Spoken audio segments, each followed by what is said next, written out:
Judulnya berat nih, melangitkan doa. Ini harus nanya, siapa yang bikin judul ini nih? Melangitkan doa. Kenapa ada kata melangitkan doa? Karena langit itu adalah kiblatnya doa. Jadi bukan berarti Allah di langit. Dalam akidah kita kan Allah tidak ditanya di mana ya. Itu pertanyaan yang salah, sehingga tidak ada jawaban yang benar. Pertanyaan yang salah, tidak ada jawaban yang benar, karena Allah tidak bertempat. Lalu kenapa ketika kita berdoa kita menghadap atau menengadah ke langit? Kata Syekh Usamah, salah satu ulama tasawuf dari Mesir, kemarin beliau datang ke kampung saya di Aceh. Beliau bilang langit itu adalah kiblat doa. Sebagaimana Ka'bah itu adalah kiblat sholat. Bukan berarti Allah adanya di Ka'bah. Wa huwa ma'akum aynama kuntum. Dia bersama kalian dimanapun kalian berada. Jadi yang berada itu di suatu tempat kita, Allah membersamai, karena Allah lebih daripada sekedar bertempat.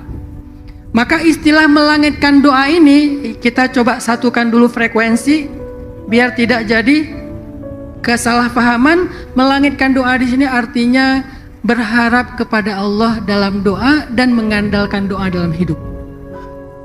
Jadi melangitkan doa artinya, bisa nggak kita jadikan doa kita sebagai senjata? Bisa nggak kita jadikan doa kita sebagai kartu yang paling penting dalam hidup kita? Bisa nggak kita jadikan doa itu sebagai kunci pembuka keajaiban-keajaiban dalam hidup kita? Terutama untuk para jomblo. Doa itu penting sekali, karena banyak hal yang kadang-kadang di luar nalar kita.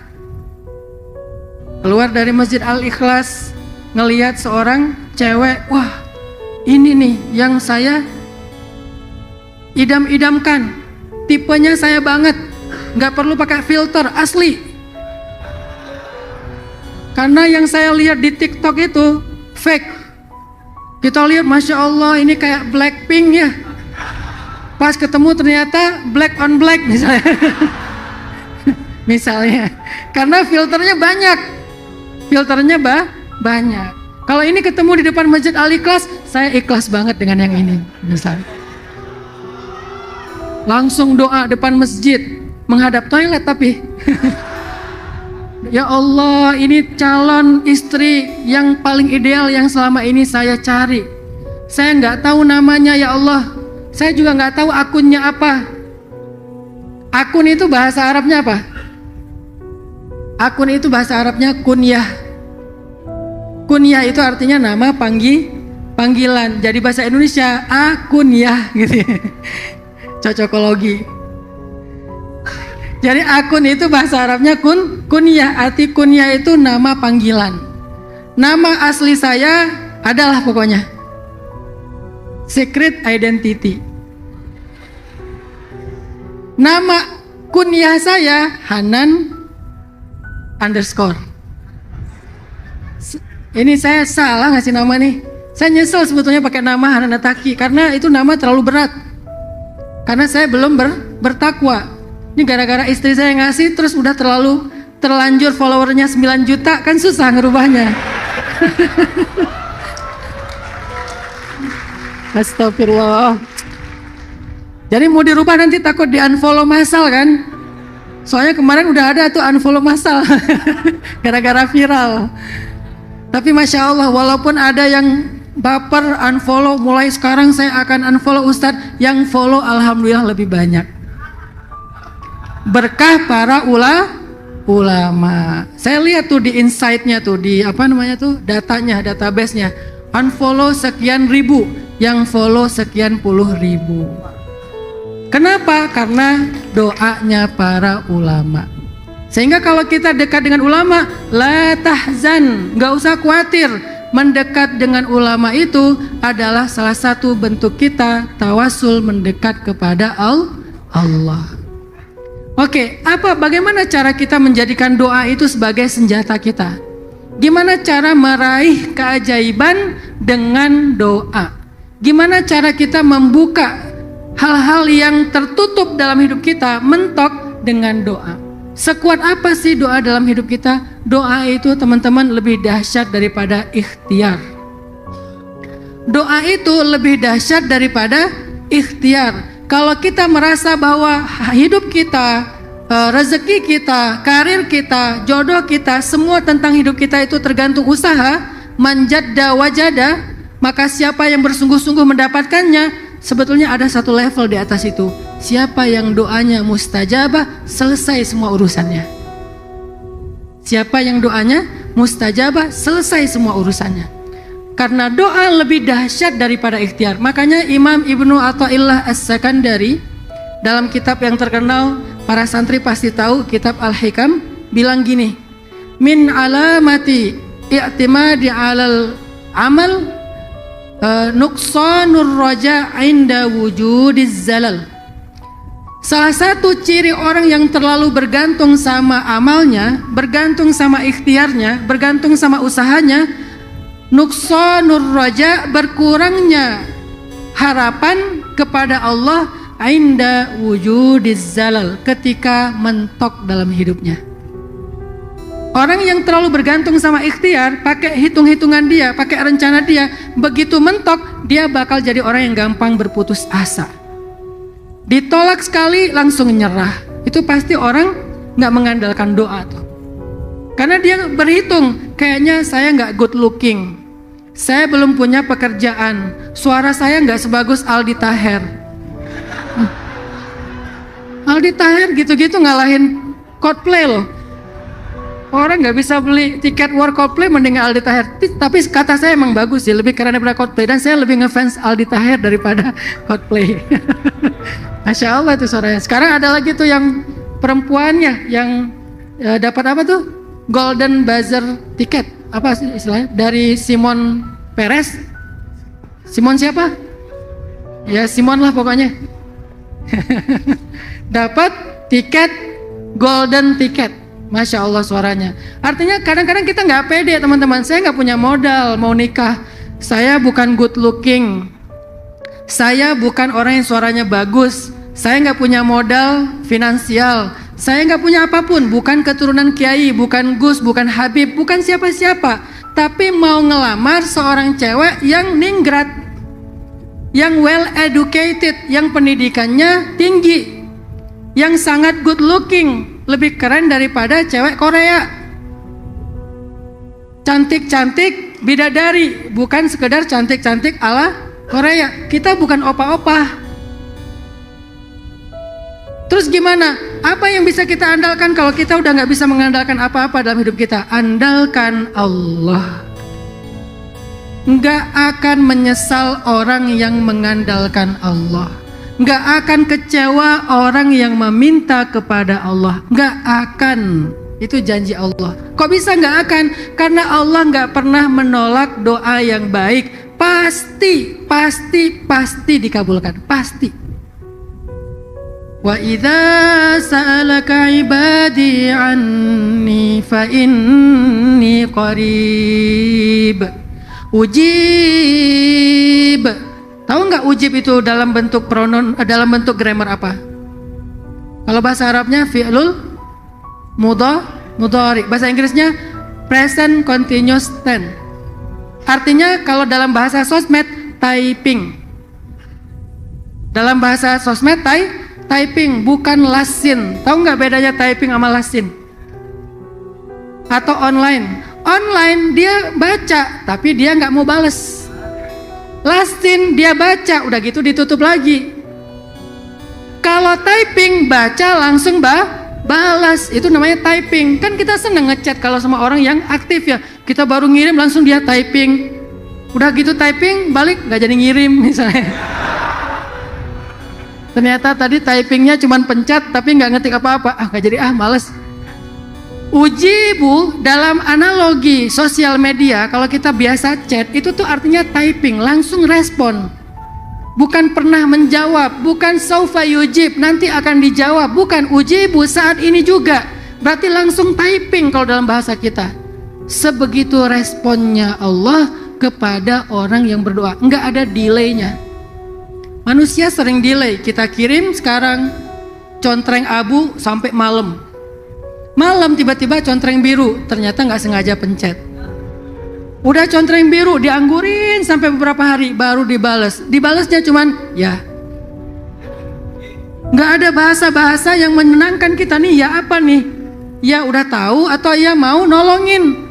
Artinya kan kita kayak digantung gitu kan sama manusia. Allah nggak gitu teman-teman. Allah itu langsung ujibu da'watad da'i idza da'an. Kalau dia minta sesuatu, kalau dia ngechat, langsung typing, langsung dibales, langsung direspon.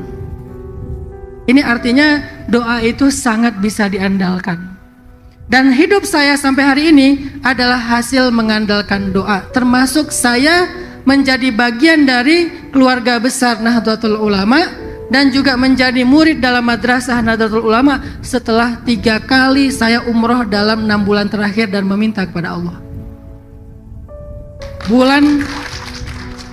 Bulan Desember saya umroh. Saya cuma minta 2. Satu minta rushdun, satu minta al-hikni bis salihin. Ya Allah beri saya petunjuk. Ini dakwah anak muda gimana lagi nih? Karena saya udah ada di tahapan kedua. Tahapan pertama udah lewat, masa mengajak anak muda hijrah. Alhamdulillah muncul tren hijrah di seluruh Indonesia. Tahapan yang kedua, ternyata hijrahnya kejauhan. Akhirnya pas balik ke saya malah dibid'ah-bid'ahin. Saking jauhnya ya, Masya Allah. Hijrahnya lewat kita, kitanya malah dianggap sesat. Terus kamu hijrahnya kepada kesesatan dong. Karena hijrahnya lewat saya. Akhirnya rame sama orang tua, rame sama saudara, ribut, left group. Akhirnya bikin grup baru dan seterusnya. Saya ngerasa sedih dengan fenomena ini. Ada tuh beberapa komunitas yang saya bina hanya gara-gara kita berbeda pandangan tentang bab musik. Dulunya dia bareng dengan saya, tapi sekarang dia menganggap musik itu secara totali haram. Saya menganggap mazhab fikih saya musik itu nggak totali haram, tergantung apa musiknya, bagaimana menyanyikannya, bagaimana performnya. Dan saya menghargai pendapat dia. Masalahnya mereka ngerasa kayaknya ini udah nggak layak lagi jadi guru, akhirnya tinggalin, pergi. Ada beberapa program kita mereka tinggalkan, sedih. Kayaknya salah saya. Apa salah saya? Saya nggak ngajarin fikih ke mereka. Selama ini saya membatasi diri tidak mengajarkan fikih karena saya menganggap dakwahnya untuk anak muda yang baru hijrah. Tapi ternyata ada kebutuhan mereka setelah hijrah untuk belajar fikih, belajar akidah. Dan saya fokus aja kepada yang belum hijrah, bawa lagi ke dalam hijrah, bawa lagi ke dalam hijrah. Yang udah hijrah di dalam ini kayak orang mancing ke laut, pas sampai di kolam saya nggak ngelola kolamnya. Akhirnya ada yang loncat ke kolam ini, ke kolam itu dan seterusnya. Lama-lama warnanya berubah. Saya jadi sedih. Akhirnya saya minta kepada Allah, ya Allah, beri saya petunjuk kemana saya akan membawa ikan-ikan ini di kolam yang baik. Sehingga di kolam itu mereka akan dididik, mereka akan dibentuk akidahnya, fikihnya, syariahnya, tasawufnya. Bantu saya ya Allah. Karena saya mau tetap fokus mancing di laut. Saya tidak akan ngurus ikan di kolam. Saya fokus saja ke laut. Karena mungkin itu adalah passion saya. Tetap main skate, tetap main surfing, tetap main kuda, tetap hangout, nongkrong di kafe, mengajak teman-teman untuk bareng-bareng belajar Islam walaupun tidak usah terlalu berat-berat. Sesekali aja saya keliling acara-acara sharing seperti ini. Sisanya nongkrong di Bandung, nongkrong di Jakarta, di beberapa tempat bareng dengan teman-teman. Tapi yang udah hijrah, siapa yang akan mendidik mereka? Saya butuh petunjuk dari Allah. 3 kali umroh, puncaknya adalah umroh 10 malam terakhir Ramadan. Rabbi habli hukman wa alhiqni bis solihin. Ya Allah beri saya hikmah dalam dakwah. Apa itu hikmah? Al-isabah fil qawli wal amal. Tepat dalam ucapan, tepat dalam perbuatan. Wa alhiqni bis solihin, pertemukan saya ya Allah dengan orang-orang solih yang berilmu. Qadarullah pulang dari umroh, istri saya ngajak sowan ke Yai Marzuki. Karena Yai Marzuki guru beliau waktu masih di MAKN Malang. Yuk kita ke Kiai Marzuki, ayo berangkat ke sana. Sampai di sana 3 pertanyaan yang saya minta kepada Allah dijawab sama Yai Marzuki, walaupun saya nggak nanya langsung kepada beliau. Beliau jawab secara otomatis. Saya merahasiakan pertanyaan itu. Bukan mau ngetes Yai Marzuki, bukan. Karena saya nggak enak mau bertanya. tapi dijawab satu persatu. 1, 2, 3. Loh, kok ini pertanyaan saya kejawab semua? Padahal saya nggak nanya ke beliau, saya nanyanya ke Allah dalam doa. Saya minta kepada Allah, ya Allah, bagaimana cara saya membangun pola kaderisasi kepada anak muda yang udah hijrah? Dijawab sama Yai Marzuki. Ya Allah, kenapa dakwahnya Hadratus Syekh Kiai Haji Hashim Asy'ari dan Kiai Ahmad Dahlan, dakwahnya sudah bertahan lebih dari 100 tahun. Kok berkah sekali dakwah mereka. Kita bikin grup WA aja, seminggu udah bubar.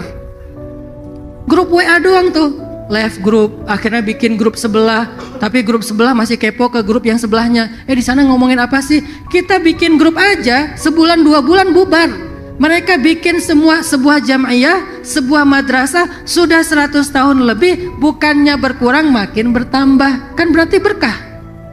Kan berkah itu artinya ziyadatul khair, bertambah kebaikannya.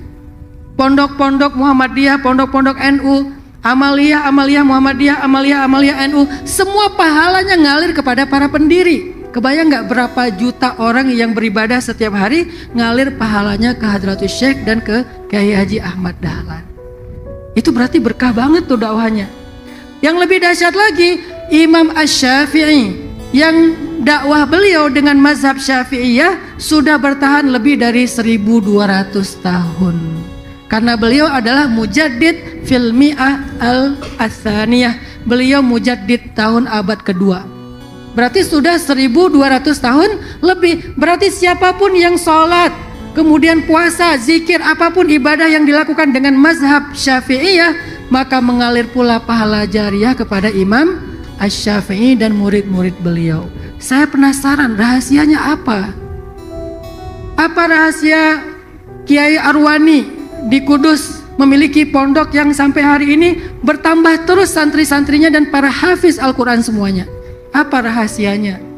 Apa rahasia para ulama-ulama terdahulu? Ilmunya itu sangat berkah. Imam Bukhari, Imam Muslim, Imam Al-Ghazali.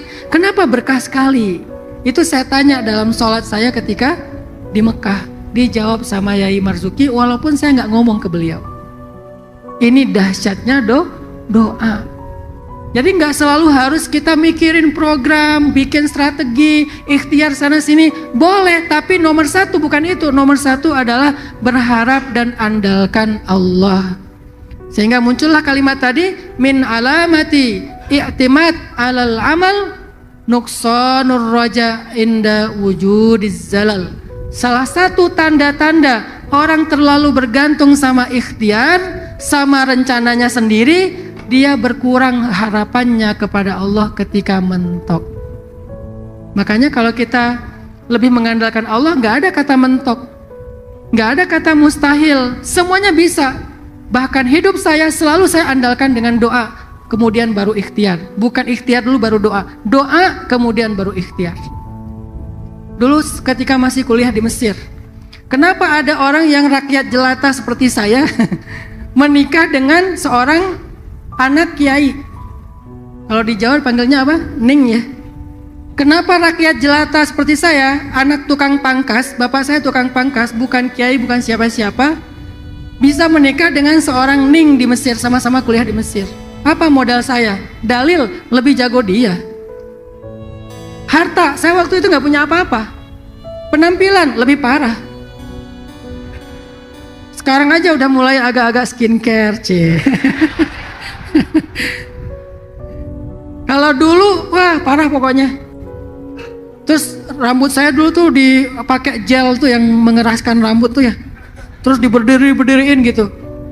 Saya ketemu dia tuh lagi beli kebab di depan asrama di Mesir, lagi beli kebab, ngelihat ada cewek lagi ngantri beli kebab, kayak Nabi Musa ngelihat perempuan ngantri ngasih minuman ternak.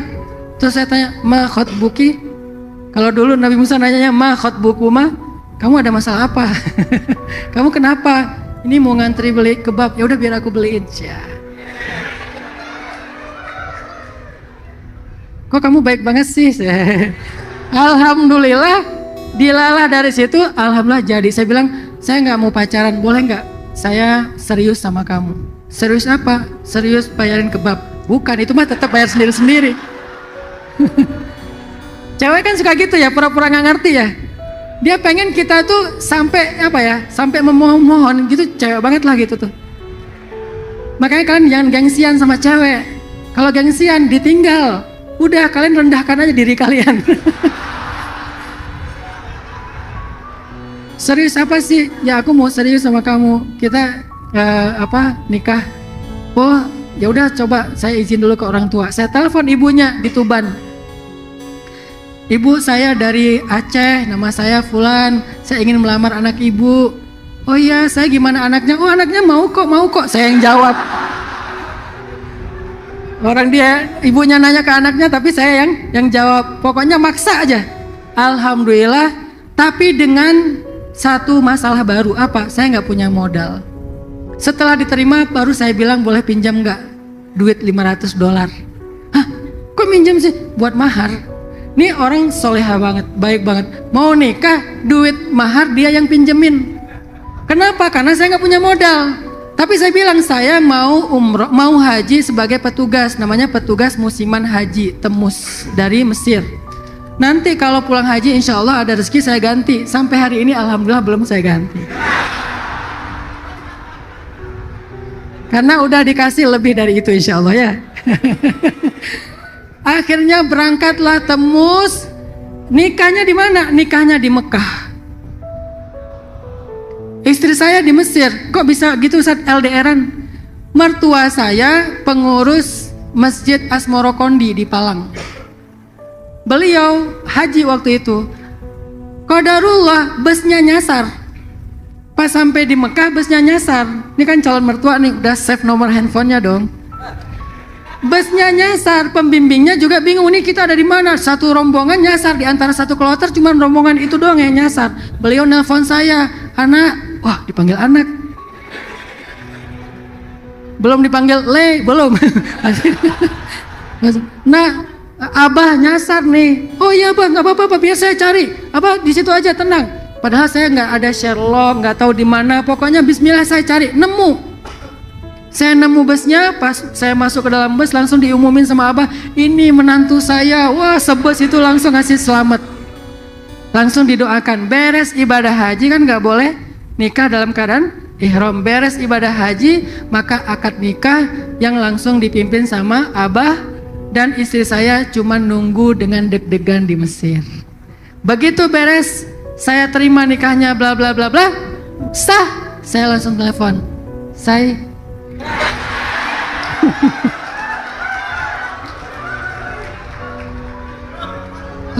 Kita udah halal ya. Oh iya, Masya Allah deh. Akhirnya udah mulai pakai emoticon. Yang tadinya nggak berani pakai emoticon, cuman titik. Sekarang mulai ada emoticon, love, guling-guling. Artinya apa? Doa. Saya bilang ke Allah, ya Allah, ibu saya meninggal dalam musibah tsunami di Aceh tahun 2004 akhir Desember. Saya menikah awal 2005 Januari. Jadi selang 2 minggu setelah musibah tsunami, Allah memberikan saya keluarga baru dari Jawa. Ibu saya meninggal, kakak saya meninggal, fondasi rumah saya keangkat. Luar biasa. Dalam masa kehilangan, Allah memberikan ganti. Ya Allah, saya nggak tahu mau pulang kemana. Udah lulus tuh. Udah selesai, udah lulus, saya nggak tahu pulang ke Aceh, pulang kemana. Orang tua saya meninggal. Keluarga besar rata-rata banyak yang meninggal. Kondisi Aceh waktu itu belum recovery sama sekali. Ya Allah, saya mau pulang kemana nih? Akhirnya saya berniat, ya udah sebelum saya kembali ke Indonesia, saya mending nikah dulu. Tapi belum ada calon, karena nggak bisa pacaran. Kenapa nggak bisa pacaran? Soleh Ustadz, bukan, nggak ada yang mau. Saya nggak sesoleh itu juga sih. Tapi alhamdulillahnya nggak ada yang mau. Akhirnya pulanglah ke Tuban. Pulang ke Tuban, di Tuban saya kenal dengan Pak Huda. Pak Huda itu dulu jadi Bupati Tuban. Beliau bilang, Ustadz boleh nggak kita bikin sekolah di sini? Sekolah SD yang agak modern. Akhirnya saya rintislah SD di Tuban yang sekarang menjadi sekolah salah satu yang terbesar di Tuban. Akhirnya istri saya dipanggil untuk ngajar di Bandung, pindah lagi kita ke Bandung. Di Bandung saya ngelamar kerja, nggak ada yang terima. Ngajar nggak diterima. kemudian ceramah nggak diterima, nulis buku nggak ada yang mau nyetak. Akhirnya karena terpaksa nggak ada yang nyetak, saya cetak sendiri. Setelah dicetak ternyata 3.000 habis dalam sebulan. Cetak lagi keenakan 5.000 habis lagi. Alhamdulillah akhirnya bikin usaha lain selain percetakan, usaha jual pulsa. Dulu saya punya 60 cabang pulsa di Bandung. Sebelum sekarang bisa beli sendiri ya, dulu masih di beberapa tempat. Terus dari situ jual beli mobil bekas. Dari situ mulai main properti pelan-pelan. Semua itu bukan karena saya jago bisnis, bukan karena saya punya modal besar. Saya nggak punya modal apapun. Yang saya jadikan modal adalah doa. Ya Allah, ya Allah, ya Allah. Pastikan satu hal dalam hidup kalian, pastikan doa kalian mustajabah. Kok gitu Ustaz? Karena doa itu kalau mustajabah pasti bisa diandalkan. Emang ada doa yang gak mustajabah? Ada. Doa yang terhalang oleh makanan yang tidak halal. Doa yang terhalang oleh terputusnya silaturahim. Itu 2 di antara sekian penghalang doa, terputusnya silaturahim dan makanan yang tidak halal. Kalau kita bisa bersihkan makanan kita, kita bisa nyambung silaturahim kita. Silman qata'ak, sambunglah yang memutuskanmu, maka doa kita itu akan menjadi doa yang ajaib banget, lebih ajaib daripada sulap. Ngeri banget hasilnya. Sampai kita takut berdoa saking takut dikabulkan. Saya pernah, anak-anak saya itu semuanya hasil doa. Saya berangkat umroh, doa depan Ka'bah, ya Allah beri saya anak pertama yang perempuan kalau boleh. Nanti yang kalau bisa dia orangnya pemalu, saya kasih nama dia Aisyah. Alhamdulillah istri saya hamil, kemudian lahir di Tuban anak pertama Aisyah. Pemalu banget. Sampai kalau sekarang tuh dia udah SMA, saya nanya, Kak kenapa sih kamu pemalu banget? Gak tahu Baba, pokoknya aku gak mau tampil, pokoknya aku gak mau. Saya lupa kalau itu doa saya. Saking pemalunya dia gak suka tampil. Saya doa lagi setelah 2 tahun, ya Allah beri saya anak kedua. Kalau dia perempuan saya kasih nama dia Maryam. Kalau dia laki-laki saya kasih nama dia Yahya. Saya gak suka nyari nama di Google tuh, gak suka. Nama saya tuh nama-nama tokoh, karena berharap dia seperti nama tersebut. Kalau anak perempuan saya kasih nama Maryam. Akhirnya istri saya hamil, pas lahiran ternyata dia anak perempuan dan lahirnya nggak ada yang nolongin. Seperti Sayyidah Maryam melahirkan Isa. Agak mirip-mirip gitu. Nggak ada yang nolongin, bidannya lagi ujian. Sehingga gara-gara udah harus terlanjur lahiran, bidannya nggak ada, saya jadi bidan. Jadi gini-gini saya pernah jadi bidan. Untuk anak saya sendiri. Karena anak pertama saya hadir, saya lihat gimana caranya. Anak kedua saya waktunya praktek. Tutup semuanya. Tutup. Tarik nafas, pelan-pelan, tarik lagi. Sampai alhamdulillah anaknya lahir selamat. Tapi luar biasanya, mungkin wajah pertama yang dia lihat di muka bumi itu wajah saya. Sampai sekarang anak ini sangat dekat dengan saya. Saya kasih nama Maryam. Tipenya lebih mirip ke saya daripada ke istri. Ya Allah udah punya 2 anak perempuan, boleh nggak minta anak laki-laki? Kalau bisa anaknya lembut dan rambutnya gondrong. Spesifik, pengen anak rambut gondrong. Kenapa? Karena saya nggak boleh gondrong rambut. Kalau rambut saya panjang, ibu saya sedih sehingga saya sakit. Saya anggap itu sebagai sebuah kutukan. Nggak boleh panjang rambut, asal panjang rambut sakit, Udah datang ke dokter, kata dokter kamu nggak sakit apa-apa, kenapa kamu kesini? Sakit dok, saya ini nggak enak badan, gigi saya sakit, kepala saya sakit, demam. Ya udah nih dikasih misalnya obat pereda nyeri, nggak sembuh. Begitu potong rambut hitungan detik sembuh. Saya punya obsesi panjang rambut, pengen gondrong, biar agak-agak ala-ala anak-anak pantai gitu kan, Rastafarianse. Cuman nggak bisa, masa saya surfing, pedal, ngambil ombak, rambutnya nggak ada gitu kan ya, susah. Itulah kenapa saya pakai kupluk.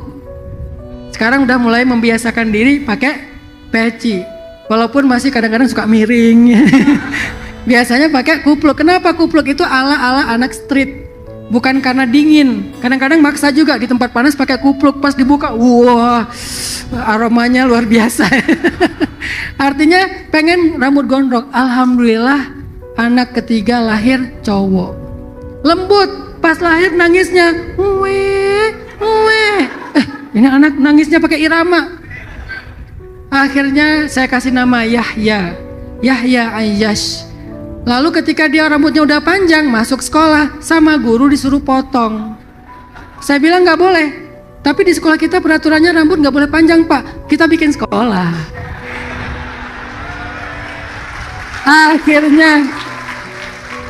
Akhirnya saya bikin sekolah rimba Indonesia dengan tagline di sini boleh panjang rambut. Sekolah alam 9 hektar, ada stable berkudanya, ada kolam renangnya, tapi gratis.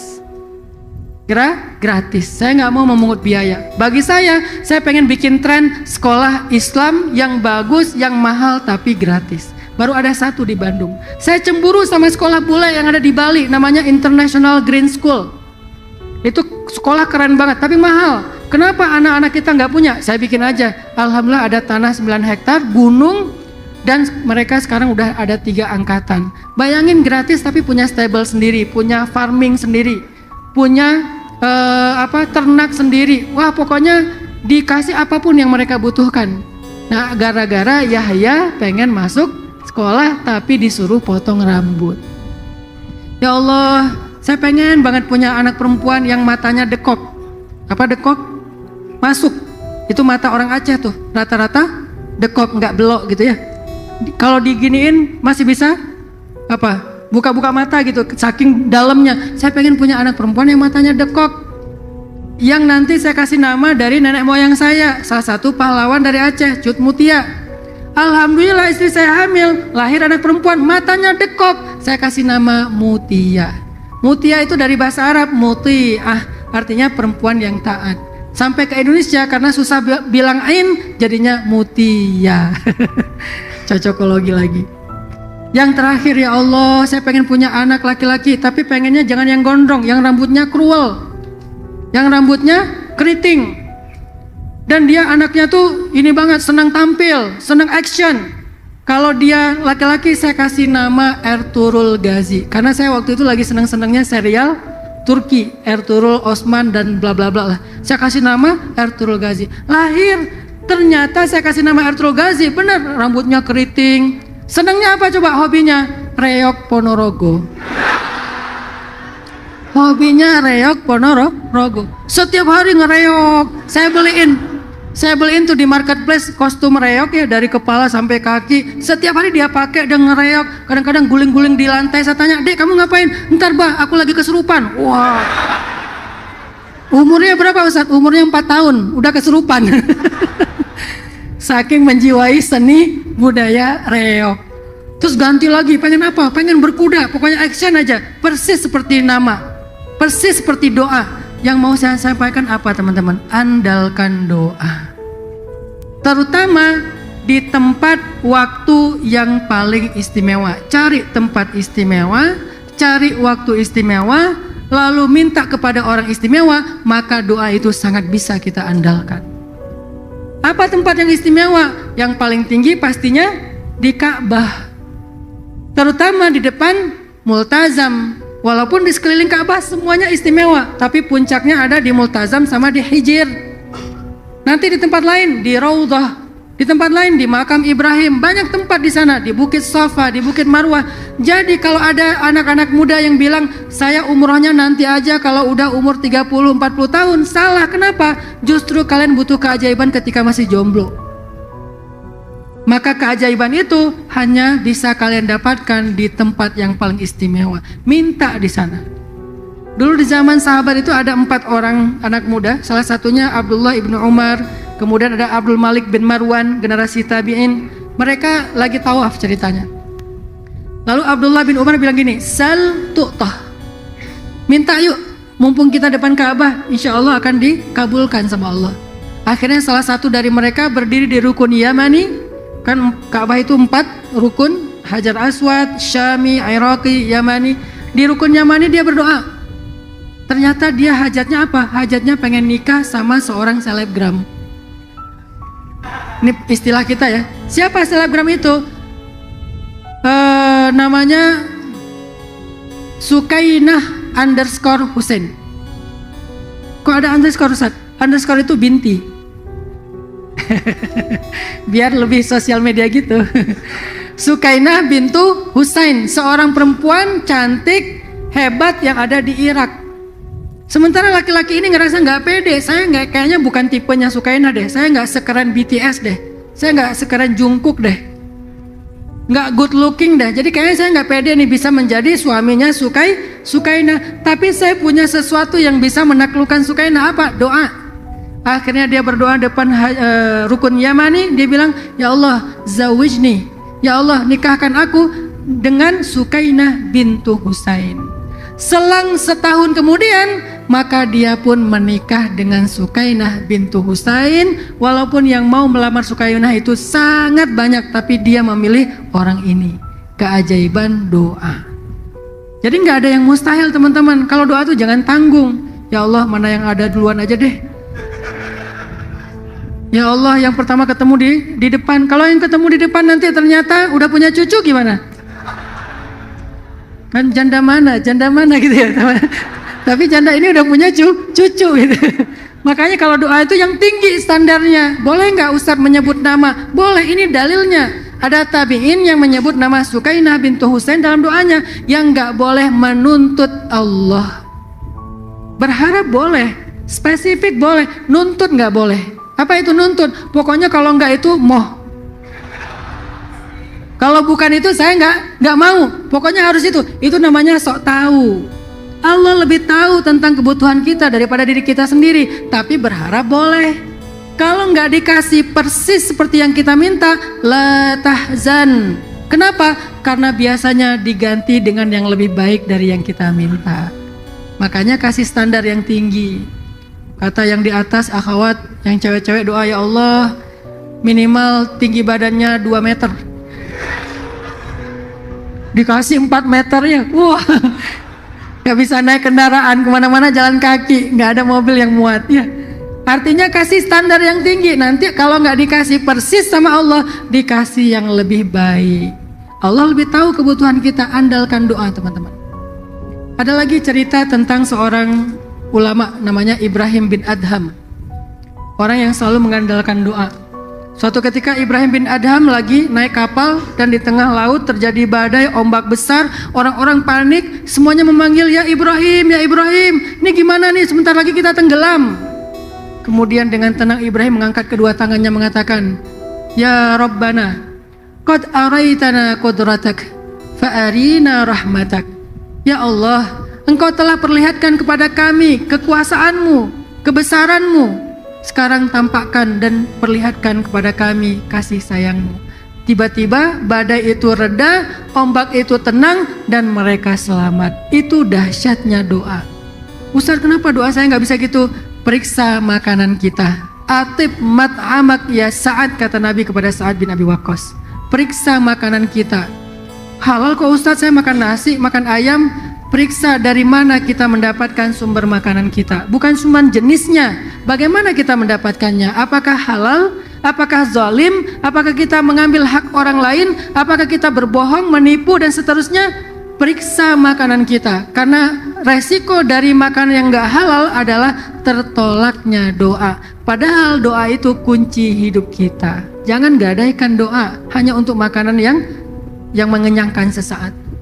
Buat yang pernah keluar negeri atau yang suka keluar negeri, pergi ke Singapura atau pergi ke Bali misalnya, hati-hati dengan makanan, cari usaha agak ikhtiar dikit, bersungguh-sungguh, sabar.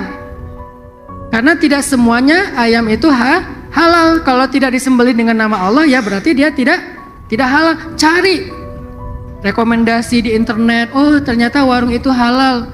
Kita tetap respect kepada orang lain, tetapi kita punya pilihan sendiri. Sabar dengan pilihan itu, jangan nyerah. Kayaknya saya sementara maaf ya, karena uzur, karena darurat. Akhirnya kita gadaikan doa kita dengan sebentar memakan yang tidak halal. Kata Nabi apa? Dulu ada seorang laki-laki Bani Israel melakukan perjalanan. Di tengah jalan dia ngelihat ada orang lagi bakar babi guling. Terus dia bilang gini, ya Rijal, a'tini hadas samak. Anak-anak, teman-teman, kasih saya sedikit dari ikan ini, kata dia. Itu orang Yahudi bilang, kasih saya ikan ini, tapi nunjuknya ke arah babi. Ngomongnya, a'tini hadas samak, kasih saya dikit ikan ini. Kata mereka, ini bukan ikan, ini babi. Emang siapa yang minta babi? Kan saya minta ikan. Sini, langsung ngambil babi, ngomongnya ikan. Apa maksudnya? Inilah contoh orang yang mencari-cari alasan dalam agama yang dalam fikih disebut hilah. Makanya belajar fikih itu harus diimbangi dengan belajar tasawuf. Ilmu Islam itu 3, ilmu akidah, ilmu syariah atau fikih, dan ilmu tasawuf atau ihsan. Anta'budallah ka'annaka tarah, dan seterusnya. Kenapa kalau belajar fikih nggak belajar tasawuf? Bisa jadi kita mencari-cari hilah. Ada kejadiannya kapan? Seorang laki-laki, dia santri, dia ahli fikih. Di bulan Ramadan, dia tahu kalau melakukan hubungan suami istri, maka batal puasa diganti dengan harus puasa qadha lebih banyak daripada yang dia tinggalkan. Akhirnya karena dia tahu konsekuensinya qadhanya banyak, akhirnya dia batalkan puasa di siang hari dengan makan dan minum, di mana qadhanya cuma 1 hari. Setelah dia makan dan minum, baru dia menghubungi istrinya, berhubungan dengan istrinya. Ketika ditanya, kenapa kamu melakukan ini di siang Ramadan? Enggak, saya enggak batal karena ini, saya batalnya karena makan dan minum. Tetap dosa tapi qadhanya ringan. Kalau hubungan suami istri udah dosa, qadhanya berat. Itulah hilah, mencari-cari alasan kalau kita ahli fikih tapi tidak belajar tasawuf. Kalau belajar tasawuf, dia merasakan nggak enak sama Allah, seperti Allah melihat dia atau dia melihat Allah. Banyak ilmu ma'rifah yang perlu dipelajari. Makanya laki-laki ini bilangnya, ini hasil sama, kasih saya ikan ini, tapi ngambilnya babi. Habis makan babi, 1 paket dengan minum khamar. Dalam keadaan mabuk, kenyang, dia lanjutkan perjalanan. Di tengah jalan karena dia lagi teler, lagi mabuk, jatuh dari ontanya. Ontanya pergi meninggalkan dia. Pas dia sadar, dia telah kehilangan ontanya di tengah padang pasir. Dia cari seharian onta itu, nggak ketemu. Sampai kemudian dia minta kepada Allah, ya Allah, berikan saya pertolongan, beri saya jalan, kembalikan onta saya ya Allah. Dia berdoa. Nabi kemudian mengkomentari cerita ini dengan kalimat, ma'kaluhu haram, mashrabuhu haram, wa ghudhiya bil haram, fa anna yustajabu lidzalik. Kata Nabi, makanannya haram, minumannya haram, kesehariannya dia pakai hal-hal yang haram. Gimana Allah akan mengabulkan doa orang itu? Maka celakalah dia di tengah padang pasir dalam keadaan tertolak doanya. Andalkan doa. Selama doa kita baik, tidak ada penghalang, maka itu bisa menjadi senjata dalam hidup kita. Yang terakhir, salah satu cara kita mengandalkan doa, selain tempat, waktu yang mustajabah, yang istimewa, minta doa kepada orang-orang istimewa. 1, orang tua. Ayah, kemudian ibu. Ayah dulu, karena doa ayah itu tidak terhijab dengan Allah. Kemudian ibu. Kedua, guru-guru, orang soleh, ulama, kiai, habaib, datang kepada mereka, minta doa dari mereka. Itu dahsyat hasilnya, sangat-sangat instan, selama yang kita harapkan itu adalah kebaikan. Mudah-mudahan ini bisa menjadi sebuah life hacks buat anak muda. Apa itu life hacks? Life hacks itu bukan quote. Kalau quote cuma dibaca, life hacks itu diamalkan, tutorial. Mudah-mudahan ini menjadi life hacks kalian dalam mencari jodoh, dalam berkarir, dalam menyusun skripsi, dalam menghadapi sidang, dalam mencari pekerjaan, dan pastinya dalam mencari ridho Allah Subhanahu wa Ta'ala.